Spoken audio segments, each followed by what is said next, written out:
السلام علیکم معزز خواتین و حضرات، اس طرح کی پیاری پیاری ویڈیو دیکھنے کے لیے ہمارے چینل کو سبسکرائب کریں اور بیل کے آئیکن کو دبائیں تاکہ آپ کو ہماری ویڈیو سب سے پہلے ملتی رہے۔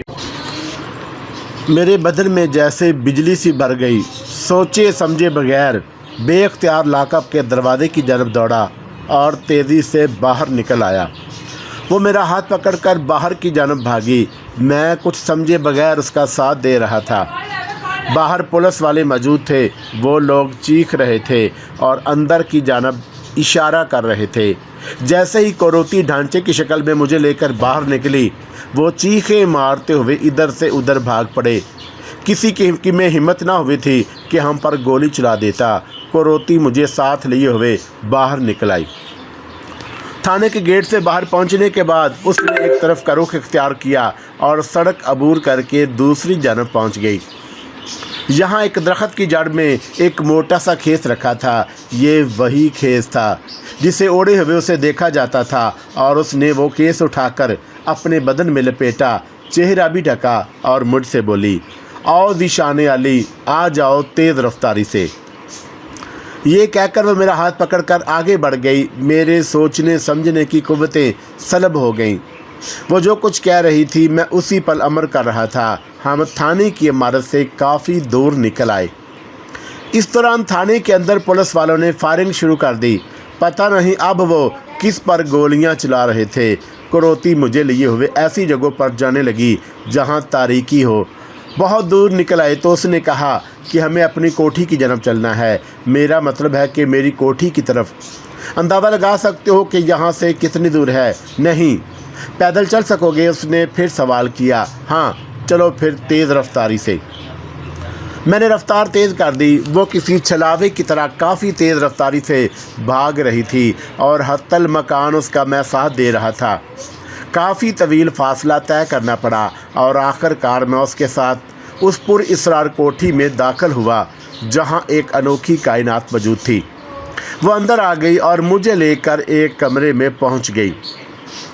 ذیشان، میرے بارے میں تمہیں اس بات کا اندازہ ہے کہ میری زندگی میں صدیوں کا تجربہ ہے۔ میں نے بہت کچھ دیکھا اور بہت کچھ کیا، لیکن جن حالات سے اس وقت میں دو چار ہوئی ہوں، اس سے ایسے پہلے کبھی نہیں تھے۔ ہمیں سوچنا پڑے گا، غور کرنا پڑے گا۔ تم نے جو تجویز دی تھی کہ میں گوتم بھنسالی کو دھوکہ دوں اور اپنے جال میں پھانسنے کی کوشش کروں، تو میں تمہیں بتاؤں کہ ایسا ممکن نہیں۔ کچھ بھی ہے، لیکن وہ مجھے اور میں اسے بہت اچھی طرح سمجھتے ہیں۔ وہ میرے جال میں نہیں آئے گا۔ میں تھوڑا سا وقت سکون سے گزارنا چاہتی ہوں۔ میرے اندر کی جو کیفیت ہے میرا دل ہی جانتا ہے۔ حالانکہ اب تو یہ بھی پتہ نہیں کہ میرا دل کہاں گیا، پگھل کر بہہ گیا یا کیا ہوا، لیکن میں محسوس کرتی ہوں کہ میرے وجود کا ایک ایک انگ اسی انداز میں کام کر رہا ہے جیسے میری صحیح جسمانی کیفیت میں۔ اس کا مقصد ہے کہ ان چیزوں کا وجود ہے۔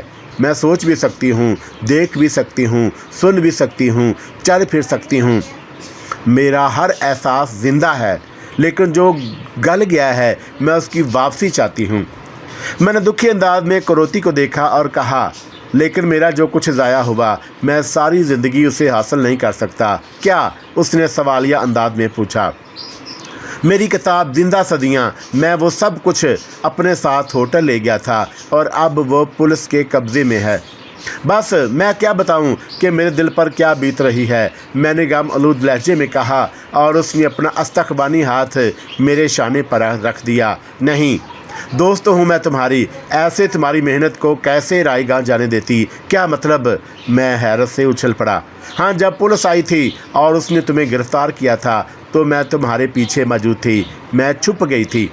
ان لوگوں کو یہ اندیشہ نہیں تھا کہ وہاں تمہارے علاوہ اور بھی کوئی ہوگا، چنانچہ وہ تمہیں لے کر باہر نکل گئے تو میں نے تمہارے وہ تمام کاغذات، تمہارے اس کتاب کا مسودہ اور جو چیزیں تمہارے لیے اہمیت کی حامل ہو سکتی تھی سنبھالی اور انہیں لے کر خاموشی سے باہر نکل آئی۔ وہ تمام چیزیں لے کر میں یہاں اپنی اس کوٹھی میں پہنچی اور میں نے انہیں محفوظ کر دیا۔ پھر اس کے بعد میں تمہیں پولیس کے قبضے سے نکالنے کے لیے چل پڑی اور وہاں جو واقعات پیش آئے وہ تمہارے علم میں ہیں۔ میں خوشی سے اچھل پڑا۔ ساری باتیں اپنی جگہ، اس کا یہ احسان میرے اوپر احسان عظیم تھا۔ میری کتاب بچ گئی، میری زندہ صدیاں۔ میرا دل خوشی سے سرشار تھا اور یہ خوشی میرے چہرے سے جھلک رہی تھی۔ وہ میرے سامنے ایک صوفے پر بیٹھی، ہڈیوں کا ایک ڈھانچہ۔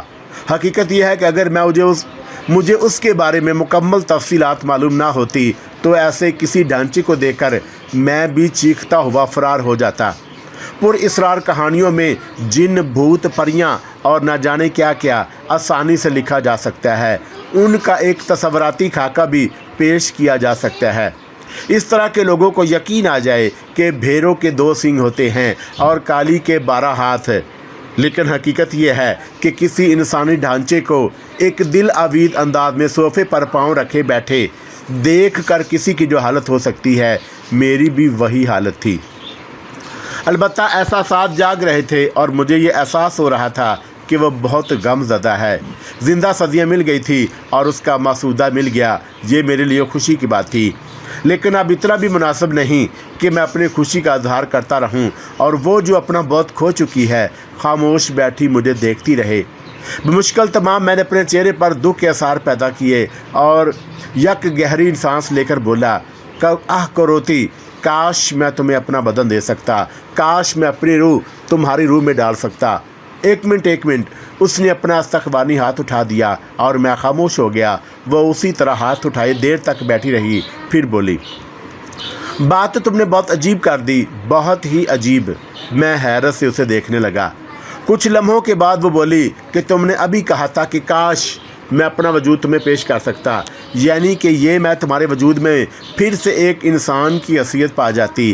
اس نے سرسراہٹ بھرے لہجے میں بات کہی، لیکن اس کے لہجے کی سرسراہٹ میرے پورے وجود میں سرسراہٹ بن گئی۔ یہ میں کیا کہہ بیٹھا؟ ارے باپ، تو کیا وہ میرے بدن میں آنے کے بارے میں سوچ رہی ہے؟ تب اس کی آواز ابھری۔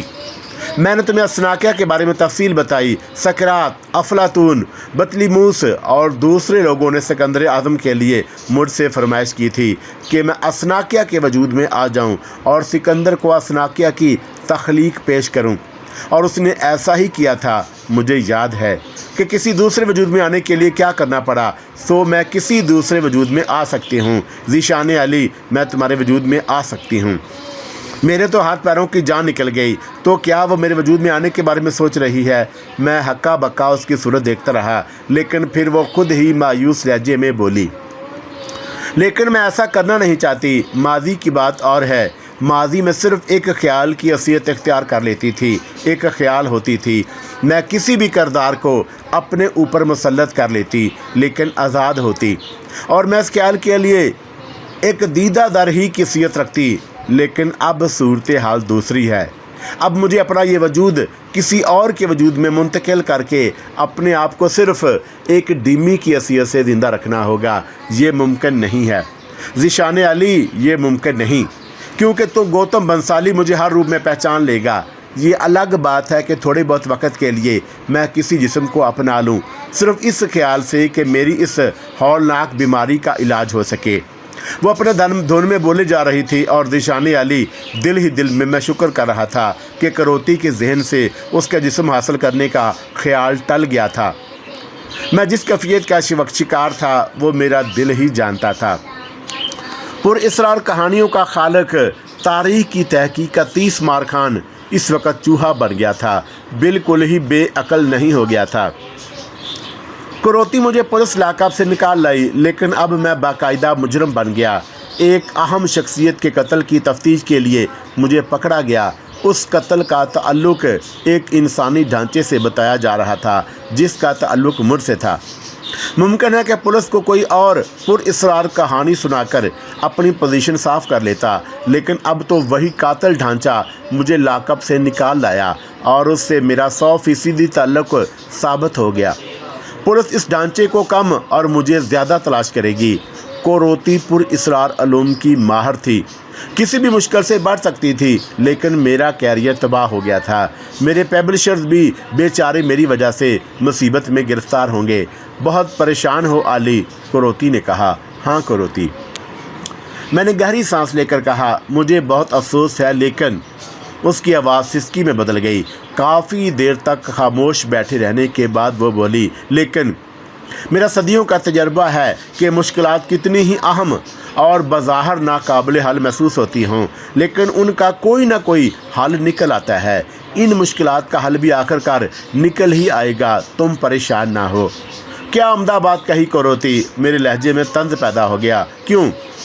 تم صدیوں سے جی رہی ہو اور صدیوں جیو گی، لیکن مجھے غریب کو تو تھوڑی سی زندگی ملی، اور وہی کہ عمر دراز مانگ کر لائے تھے 4 دن، جو کہ اب پلس سے آنکھ مچولی میں گزریں گے۔ وہ خاموش ہو گئی، جیسے میرے الفاظ سے اسے دکھ پہنچا ہو۔ کافی دیر خاموش رہنے کے بعد اس نے کہا کہ اب آگے کی زندگی کے لیے ایک لاہے عمل بنانا ہوگا۔ اور سنو، اب میں یہ کہنے میں حق بجانب ہوں کہ میرے ساتھ یہ سب تمہاری وجہ سے ہوا کہ تم بھنسالی صدیوں سے میرے عشق میں گرفتار ہے، لیکن اس کا سکون تھا کہ میں کسی سے پیار نہیں کرتی، میں نے کسی کو اپنا قرب نہیں بخشا۔ اب وہ دیوانہ اسی لیے ہوا کہ میں نے اپنا سب کچھ تمہیں دے دیا، اور اس نے اس رکابت میں میرے ساتھ یہ سب کیا، تو پھر تمہیں میرا ساتھ دینا ہوگا۔ اب تمہارے بغیر نہیں رہ سکتی۔ اس کے یہ الفاظ میرا دم نکالنے کے لیے کافی تھے۔ آپ خود غور کریں، ایک خوفناک انسانی ڈھانچہ جسے دیکھ کر ہی جان نکل آئے، اور آپ کو اس کی پذیرائی کرنی تھی، اسے اپنی خلوتوں میں جگہ دینی تھی۔ کیا سوچ رہے ہو؟ اس کی آواز ابھری۔ تم نے اس ڈاکٹر کو کیوں قتل کیا؟ میرا دل چاہتا ہے کہ ساری دنیا کو فنا کر دوں، وہ گھبرا کر بولی۔ وہ تو بے قصور تھا، میرے درد کا درما کون کرے گا؟ کوئی اگر نہ کر سکے تو اس کا کیا قصور؟ میں نہیں جانتی۔ اگر یہ نہ ہوتا تو مجھے مجرم نہ گردانا جاتا، اور ہم دونوں مل کر اس مشکل کا کوئی حال تلاش کرتے۔ وہ خاموش ہو گئی، دیر تک خاموشی طاری رہی، پھر اس نے کہا، اس لیے میں کہہ رہی ہوں کہ ہمیں ایک لاہے عمل بنانا ہوگا، کوئی تدبیر کرنی ہوگی۔ تم دنیا کے ایک ذہین انسان ہو، جو تم سوچ سکتے ہو میں نہیں سوچ سکتی۔ مجھے اپنا اصل وجود چاہیے، اور یہ بھی ہر قیمت پر حاصل کرنا ہوگا۔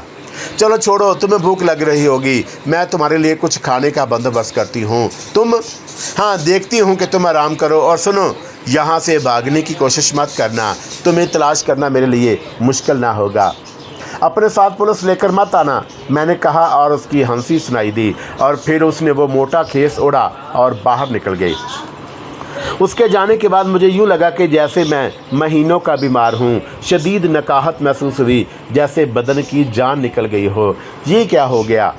کتنی سبک روی سے زندہ صدیاں چل رہی تھی۔ کروتی مجھے صدیوں کی تاریخ سے روشناس کرا رہی تھی، تاریخ کے وہ پر اسرار نام جن کی سحر انگیز داستانوں کی آؤٹ لائنز ہی سنی تھی، ان سے متعلق مستند کتابوں کا فقدان، جیسے مصر کی حسین ساحرہ کلوپیٹرا، ٹرائے کی ہیلن، نینوا کی ہم جنس پرست، جرمنی کی ایوا براؤن، یونان کی سائیکی، پولیوا کی جین آرک، اور نہ جانے کون کون۔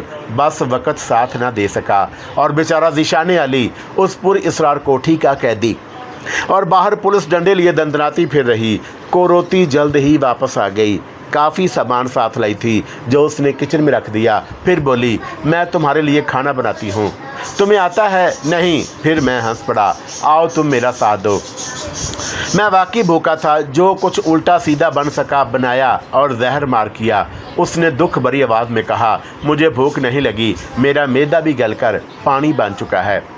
کھانے کے لیے اتنا لے آئی تھی جو کئی دن تک چل گیا۔ ویسے اس کوٹھی میں استعمال کی ساری چیزیں موجود تھی۔ ایک بات مسلسل میرے ذہن میں چل رہی تھی، میں نے کہہ ڈالی۔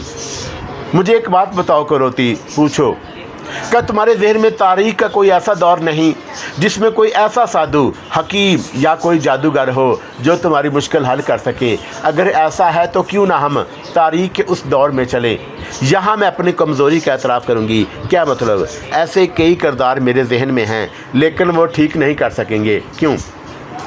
تم ابھی تک یہ سب کچھ کیوں نہیں سمجھ سکے؟ ہم جب ماضی میں داخل ہوتے ہیں تو صرف اس دور کے دیدہ ور ہوتے ہیں۔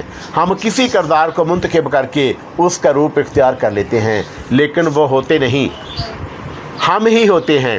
اب اگر میں اسی حالت میں وہاں جاتی ہوں تو تاریخ میں داخل نہیں ہو سکتی، کیونکہ وہ تو ماضی ہوتا ہے جو گزر گیا ہے۔ میں خاموش ہو گیا۔ जब भी वो मुझे ऐसी बातें बताती मेरे दिमाग की चूलें हिल जाती। वो अक्सर बाहर चली जाती, लेकिन उसने कभी मुझे बाहर जाने के लिए नहीं कहा था। वो मेरे लिए ख़तरा नहीं मोल लेना चाहती थी। फिर एक दिन वो बहुत से अखबारात लेकर आई। मैंने उनमें से एक तुम्हारी तस्वीर देखी है तो ये सब ले आई। मैंने खौफज़दा निगाहों से अखबार के पहले सफ़े पर अपनी तस्वीर देखी। ये तस्वीर मेरे किसी नावल से ली गई थी। नीचे मेरा बायोडाटा था, कहाँ पैदा हुआ, क्या क्या लिखा, उस खौफनाक वजूद से मेरा क्या ताल्लुक़ है। डॉक्टर कैसर पुलिस कमिश्नर का कज़न और उसके बारे में कमिश्नर साहब का बयान। ये लड़की पूरी पुलिस की नौकरी के लिए बहुत बड़ा चैलेंज, और उन्होंने दावा किया था कि वो बहुत मुख्तसर वक़्त में वो डॉक्टर कैसर शाह के कातिल को पकड़कर आवाम के सामने पेश कर देंगे। दावा किया गया था कि इस कत्ल के पसे मंज़र में सिर्फ ज़ीशान अली है।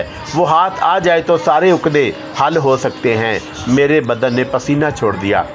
मैं गर्दन दलदल में धंस गया था।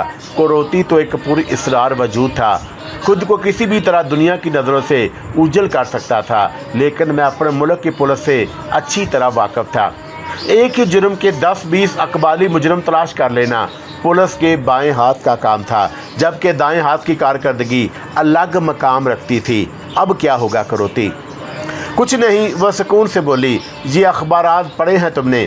मैं ये ज़ुबान पढ़ना नहीं जानती। इन सब में मेरी मौत की कहानी लिखी है। वो सिर्फ कहानी रहेगी। तुम ये ज़ुबान पढ़ नहीं सकती और मुझे बचाने का दावा कर रही हो। मैंने झंझलाए हुए लहजे में कहा। तुम्हें थोड़ी ही देर में पुलिस के चुंगल से निकाल लाई, ये भूल गए? तुम्हारे इस अमल ने मेरे मुजरिम होने की तस्दीक कर दी। देखो ज़ीशान अली, मुझे जो नुकसान पहुंचा है तुम्हारी वजह से पहुंचा। गौतम बंसाल ने सिर्फ रकाबत का शिकार होकर मेरा यह हाल किया। मुझसे नफ़रत या बेजारी का इजहार मत करो। मुझे अपने नुकसान की कोई फ़िक्र नहीं, लेकिन अगर तुमने मुझसे किनारा कशी की तो मैं क्या करूँगी, ये सोच कर ही तुम्हारी सांस तब्दील हो सकता है। मुझसे ज़्यादा इस हकीकत से कौन वाकिफ़ था कि वो जो कुछ कह रही है वाकई ऐसा ही कर सकती है। तुम जब भी बाहर जाओ अखबारात ले आया करो, कम अज़ कम मुझे पता तो चलता रहे कि मेरे ख़िलाफ़ क्या हो रहा है। मैंने कहा, ठीक है, लेकिन तुम ज़हीन हो, अपनी दुनिया से वाकफ़ियत रखते हो और सोचो कि मैं किस तरह ठीक हो सकती हूँ। मैं ठंडी सांस लेकर खामोश हो गया। क्या दुर्गत बड़ी थी, सोचता तो खुद पर तरस आने लगता। मेरा तो कोई कसूर नहीं था, सोचता भी रहता था, पर क्या करूं? मेरे कौन से वसाइल थे? कुरोती को बाहर की दुनिया में ले जाऊं या उसके बारे में कोई मजमून लिखूं? अगर वो डॉक्टर कैसर शाह को कत्ल ना करती तो शायद जद्दोजहद की जा सकती थी। मसलन मैं अपने वसाइल से काम लेकर अखबारात का सहारा लेता, ये मजमून शाया कराता कि एक मजलूम औरत साइंस की दुनिया के लिए चैलेंज बन गई। किसी अनोखे जहर के ज़रिए उसके बदन का गोश्त पानी बनकर बह गया। उसका क्या इलाज हो सकता है? अमेरिका, बरतानिया, जर्मनी और दूसरे ममालिक उसे किसी अनोखे तजर्बे के लिए हासिल कर सकते थे, लेकिन अब ये नहीं हो सकता था। कुरोती बाहर आती जाती रहती, वो मुझे अखबारात लाकर देती रहती और दूसरी चीज़ें भी लेकर आती। अलबत्ता मैं बाहर जाने की हिम्मत नहीं करता था। एक दिन उसने एक दिलचस्प अमल किया। एक बड़ा पैकेट लेकर बाज़ार से वापस आई। इसमें क्या है, मैंने पूछा, और उसने पैकेट खोलकर मेरे सामने कर दिया। ये बहुत ही खूबसूरत बुर्का था। ये क्या है? इसका नाम तुम ही जानते होगे। हाँ, ये बुर्का कहलाता है, लेकिन तुम ये क्यों लाई हो?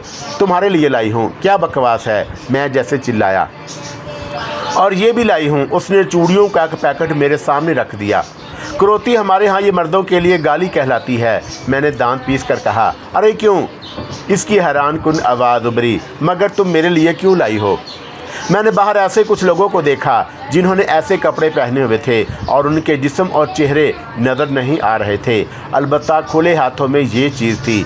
बस मैंने सोचा कि तुम इतने दिन से घर में कैद हो, ये चीज़ें पहनकर हम बाहर घूमने जा सकते हैं। मेरा मूड ख़राब हुआ था, लेकिन कुरोती का मौक़िफ़ सुनकर मेरे हलक से बेख्तियार कहका निकल गया और मैं देर तक हंसता रहा और वह साकत बैठी रही। फिर बोली, तुम्हें अच्छा लगा? बहुत अच्छा। बस इसी की कसर रह गई थी। ये पहनकर हम हर जगह जा सकते हैं ना? हाँ, तो फिर चलो तैयार हो जाओ। आली जी, देखें आगे क्या देखने को मिलता है। बाहर हम निकल आए। सबसे पहले कुछ खरीदारी की।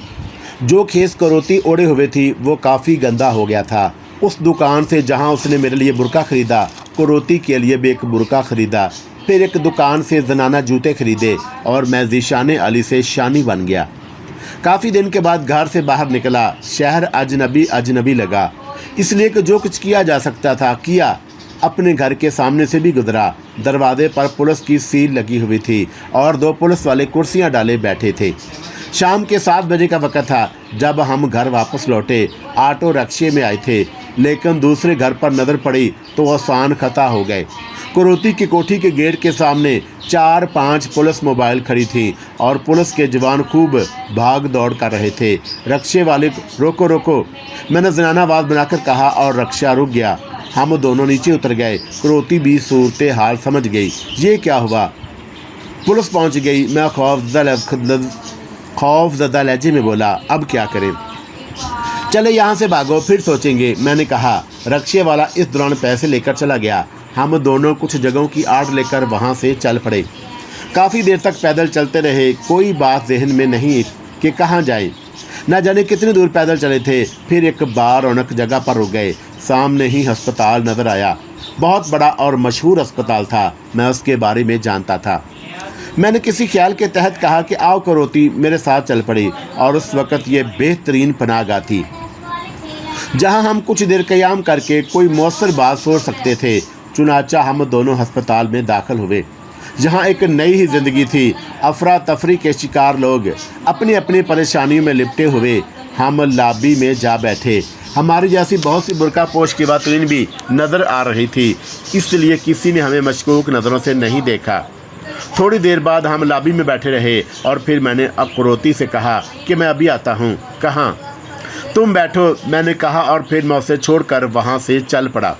बस एक ख्याल दिल में आया कि मैं अस्पताल का जायज़ा लेता रहा और बहुत से कमरों से गुजरकर आखिरकार मैं एक ऐसी जगह पहुँच गया जो गालबन अस्पताल का स्टोर था। यहाँ बहुत सी ओपन अलमारियाँ थीं जिनमें बिस्तरों की चादरें, वार्ड बॉयज़ की वर्दियाँ वगैरह चुनी थीं। मेरी बाँछें खुशी से खिल गईं। मुझे ऐसे ही कोई चीज़ दरकार थी और इससे पहले कि कोई उस तरफ निकल आता, मैंने फुर्ती से अपने साइज़ का एक वार्ड बॉय का लिबास निकाला और बरक रफ्तारी से आगे बढ़ गया। मैंने वो जनरल वाशरूम भी देख लिए थे जो मरीज़ों के साथ आने वालों के लिए थे। एक वाशरूम में दाखिल होकर मैंने लिबास तब्दील किया और मुकम्मल तौर पर वार्ड बॉय नज़र आने लगा। अजीम शान अस्पताल में सैकड़ों वार्ड बॉय थे, उन पर कौन तवज्जो देता।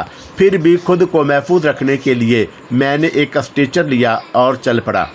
अभी मैं कुछ ही कदम चला था कि एक लेडी डॉक्टर ने मुझे आवाज़ दी, इधर आओ, जल्दी आओ। मैं स्ट्रेचर धकेलता हुआ उसके करीब पहुंचा तो वह मुझे इशारा करके आगे बढ़ गई। हम कॉरिडोर अबूर कर रहे थे। रास्ते से लेडी डॉक्टर ने 2 नर्सों को साथ लिया और इस तरह वो मुझे लेकर एक कमरे के सामने रुकी और दरवाज़ा खोलकर अंदर दाखिल हो गई। नर्सें भी उसके साथ अंदर चली गई और उन्होंने दरवाज़ा खुला ही छोड़ दिया, इसलिए मैं अंदर का मंजर देख रहा था। एयर कंडीशन कमरे में कई अफराद मौजूद थे, जिनमें 2 औरतें और 3 मर्द थे। औरतें और मर्द अपनी हैसियत से बहुत शानदार नज़र आ रहे थे। औरतें रो रही थीं, मर्द भी अफसुर्दा थे। उनके पास बिस्तर पर एक मरीज़ा लेटी थी। एक और लेडी डॉक्टर उसका मुआयना कर रही थी और फिर उसने आने वाली लेडी डॉक्टर को देखकर कहा, चलो स्ट्रेचर लाई हो? यस मैडम, दूसरी डॉक्टर ने जवाब दिया। ले चलो, आओ अंदर आओ। और मुझे साथ लाने वाली डॉक्टर ने मुझे बुलाया। मैं स्ट्रेचर लेकर अंदर दाखिल हो गया। बिस्तर पर लेटी मरीज़ा एक बेहद खूबसूरत नौजवान लड़की थी। उसकी उम्र 30-24 साल होगी। चेहरा बेहद पुरकशिश था। मैं उसे देखता ही रह गया। क्या मुंह फाड़े खड़े हो, इसे उठाओ, बड़ी डॉक्टर ने मुझे डांटा और मैं जल्दी से आगे बढ़ गया। हसीन लड़की को स्ट्रेचर पर डाला गया तो बड़ी डॉक्टर ने कहा, सिटी स्कैन सेंटर ले आओ। यस मैडम, छोटी डॉक्टर ने कहा और मैं स्ट्रेचर धकेलने लगा। एक लम्हे के लिए मेरी हवा खिसकी क्योंकि मुझे नहीं मालूम था कि सिटी स्कैन सेंटर कहाँ है, लेकिन शुक्र है कि उस वक़्त पूरा काफ़िला साथ था। दोनों नर्सें, छोटी डॉक्टर और फिर लड़की के लवाकिन। छोटी डॉक्टर आगे आगे जा रही थी। काफ़ी आगे जाकर हम एक बड़ी लिफ्ट के पास रुके और एक लिफ्ट का दरवाज़ा खुल गया और हम स्ट्रेचर समेत लिफ्ट में दाखिल हो गए। सिटी स्कैन सेंटर 3री मंजिल पर था। दूर ही से मुझे बोर्ड नज़र आ गया जिस पर सिटी स्कैन लिखा हुआ था। बड़ी डॉक्टर न जाने कौन से रास्ते से यहाँ पहुँच गई। खैर लड़की को अंदर उतारा गया और हमें बाहर निकाल दिया गया। छोटी डॉक्टर ने मुझसे कहा, क्या नाम है तुम्हारा? अनवर। और मैंने एक ही भी लम्हा भी ना सोचा और फट से बोल पड़ा, अनवर तुम्हें यहीं रुकना है। जी डॉक्टर साहबा, मैंने कहा। लड़की के लवाकीन बाहर खड़े थे। औरतें मुसलसल रोए जा रही थीं। मर्दों में एक बुजुर्ग थे जो बुरी तरह नढाल नजर आ रहे थे। सब बदहवास से डॉक्टर अंदर मसरूफ़ थीं। मेरे ज़हन में एक ख्याल आया, मैं कुरोती को काफ़ी दूर छोड़ आया था। जिस मुसीबत में फंसा हूँ और उसी की वजह वही है, और फिर उसे मनहूस ढांचे को वो मुझ पर मुसल्लत किए हुए है। ख़ास तौर पर वो अपनी खिलवतों में मेरी कुर्बत चाहती है। ना सिर्फ कुर्बत बल्कि पूरी तवज्जो भी। खुदा की पनाह अब खुद सोचे कि किसी की हिस्से लताफत का क्या हाल हो। अब तक उसे तावन करता आया था, लेकिन खौफ की वजह से जब तक सब ठीक चल रहा था मुझे उससे दिलचस्पी थी। वो मुझे सदियों से रोशनास करा रही थी और मैं अपनी किताब लिख रहा था, लेकिन अब तो लेने के देने पड़ गए। मैं बाकायदा मुजरम बन गया और एक बड़ी डॉक्टर की कातला का मुआवन और लाकब का मफरूर। अरे बाप रे, फांसी का फंदा मेरी गर्दन को भी फिट हो सकता है। कुरोती वहाँ लॉबी में मेरा इंतज़ार कर रही है और अब तो काफ़ी वक्त गुजर चुका है। नींद ये कि मैं वार्ड बॉय बना था और वो अगर मुझे देख भी लेगी तो पहचान नहीं सकेगी। क्यों ना गोल हो जाऊं, वार्ड बॉय की हैसियत से अस्पताल में रूपोश हो जाऊं, यहीं कहीं अपना ठिकाना बना लूं और वक़्त का इंतज़ार करूं। कुरोती अगर कहीं नज़र भी आए तो उसे पोशीदा हो जाऊं। उसी वक़्त एक औरत की चीख सुनाई दी और मैं चौंक पड़ी। उस फैमिली की एक नौजवान औरत चीखी थी और वो बुजुर्ग जो नढाल नजर आ रहे थे बेहोश होकर ज़मीन पर गिर पड़े। सब उनकी तरफ मतवज्जा हो गए और औरत उन्हीं के गिरने पर चीखी थी।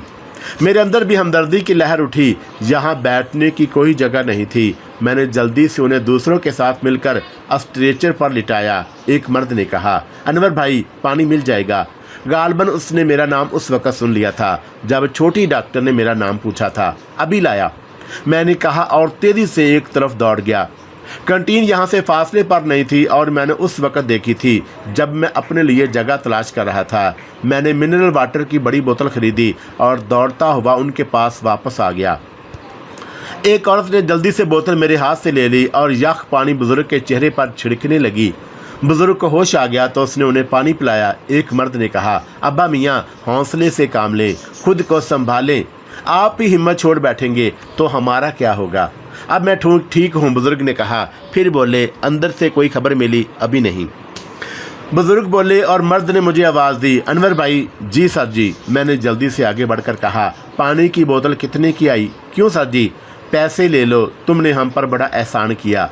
हम गरीबों के भी कभी कभी एहसान के मज़े लेने दिया करो सर जी, हम भी इंसानों जैसे ही होते हैं। आप हमारी छोटी सी खिदमत के पैसे हमारे मुंह पर मारकर हमारी खुशी ज़ाया कर दोगे। अरे, जवान औरतों में से एक और बोली, पढ़े लिखे मालूम होते हो अनवर भाई। दूसरी ने कहा। मर्द कहने लगा, माफ़ी चाहता हूँ अनवर भाई, गलती हो गई। बुजुर्ग मुझे देखकर मुस्कुराए, फिर बोले, कितना पढ़ा है? बस इतना कि खुद को इंसान समझना आ जाए, दूसरा कोई समझे या ना समझे। वाह, बुजुर्ग बोले और वो लोग मुझसे काफ़ी मुतासर नज़र आ रहे थे। उस वक़्त छोटी डॉक्टर बाहर निकली और उसके चेहरे से अफसोस टपक रही थी। सब उसकी तरफ लपके तो उसने आहिस्ता से कहा, सॉरी, सब्र कीजिए।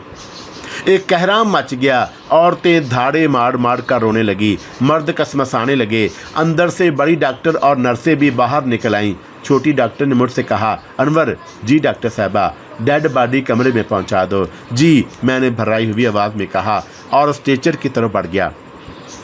बुजुर्ग को सहारा देकर स्ट्रेचर से नीचे उतार लिया गया। मैं स्ट्रेचर लेकर अंदर चला गया और मैंने नर्सों की मदद से नौजवान लड़की के मुर्दा जिस्म को स्ट्रेचर पर लिटाया। पता नहीं क्यों मुझे भी दुख का एहसास था। बहुत खूबसूरत और छोटी सी उम्र की लड़की थी। पता नहीं बेचारी को क्या हुआ और उसके जिस्म को कमरे में मुस्तकफल कर दिया गया और मर्द उसकी डेड बॉडी को घर ले जाने के लिए इंतज़ार करने लगे। मेरा अब यहाँ रुकने का कोई जवाब नहीं था, लेकिन उसी वक्त उस नौजवान औरत ने मुझसे बात की थी। अनवर भाई, आप बहुत अच्छे इंसान हैं। मैं आपकी बातों से बहुत मुतासर हुई। हम पर गम के पहाड़ टूट पड़े हैं, वरना हम आपसे कहते कि हमसे दोबारा भी मिलें। आप लोग खुद भी अच्छे हैं, वरना इस दौर में कोई किसी को कुछ नहीं मानता। और सच्ची बात यह है कि मैंने किया भी क्या नहीं। मुझे आपके अल्फाज बहुत अच्छे लगे। एक बात बताइए जी, क्या सना का पोस्टमार्टम होगा? मैं नहीं जानता, अगर आप घर वाले बड़े डॉक्टर साहब से बात कर लें तो शायद ना हो। और सना उस बीबी का नाम है। हाँ, बहुत अच्छी लड़की है। देखते ही देखते चटपट हो गई। आपके कौन थी? नन थी मेरी, लेकिन मुझे बहनों की तरह प्यारी थी। 3 भाइयों की इकलौती बहन। अंकल तो उस पर जान छिड़कते थे। देखिए अब क्या होता है। अंकल वो बुज़ुर्ग, हाँ मेरे ससुर हैं, मगर उसे हुआ क्या था? उस पर साया हो गया था। वीरानों में मारी मारी फिरती, कहीं से रोग लगा लाई। मगर ये लोग बड़े मॉडर्न हैं, साए वालों को नहीं मानते। हर तीसरे दिन डॉक्टर बदलते रहे और उसको इस हाल पर पहुंचा दिया, मार दिया बेचारी को। वीराने में क्यों फिरती है? आसारे कदीमा से बहुत दिलचस्पी थी उसे। खंडरात में घूमती फिरती थी, किसी सहेल से बात करती थी। जब वो दौरा पड़ता सहेल को पुकारती। सहेल कौन है? कोई भी नहीं। क्या मतलब? होश में होती तो अपने आप पर लानत भेजती और कहती कि सुहेल कोई नहीं। ज़रूर उस पर सुहेल नामी किसी असेब का साया था। और बच्ची सुना दे, और भी कुछ सुना दे बहू। कैसे कमबख्त होते हो तुम लोग, मरने के बाद भी किसी को नहीं छोड़ते और इल्ज़ामात लगाओ मेरी मरहूम बच्ची पर। बुज़ुर्ग जो कमरे में मौजूद थे और ये सारी बातें सुन रहे थे, रोते हुए बोले। और मुझसे ये कहानी सुनाने वाली औरत ने दांतों में ज़ुबान दबा ली और उसे शायद बुज़ुर्ग की मौजूदगी का ख्याल नहीं रहा था।